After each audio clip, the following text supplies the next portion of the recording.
Tourist పైన ఉగ్రవాదులు దాడి జరగడం జరిగింది. దాన్ని తీవ్రంగా ఖండిస్తున్నా నేను.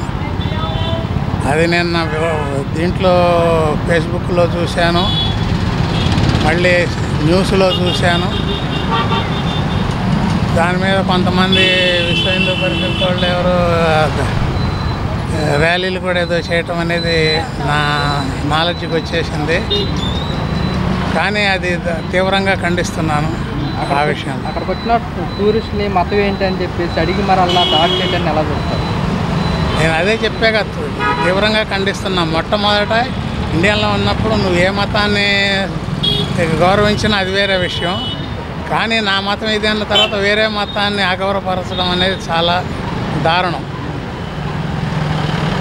కొత్తగా పెళ్ళైన హనీమూన్కి వెళ్ళిన జంటలో భర్తను చంపివేయడం కానీ హృదయాలను కలిసివేస్తున్న పరిస్థితి. అవును, కలిసివేయటమే కాదు, ఇది ఒక రకంగా చెప్పాలి అని అంటే హిందూ సమాజం మీద వాళ్ళు వేసిన ఒక తీవ్రమైన కుట్ర అని చెప్పుకోవాలి. దీనికి సంబంధించి కూడా దేశంలోనైనా రాజకీయ నాయకుల దగ్గర నుంచి సినీ హీరోల వరకు తీవ్రంగా ఖండిస్తున్నారు. శాంతియుత ర్యాలీలు కూడా చేస్తున్నారు. పబ్లిక్గా మీ అభిప్రాయం లాస్ట్ ఫైనల్గా ఏం చెప్తారు? ఫైనల్గా ఇప్పుడు ఏది చెప్పినా కూడా మొట్టమొదటి చెప్పే దీన్ని తీవ్రంగా ఖండిస్తున్నానని చెప్పి.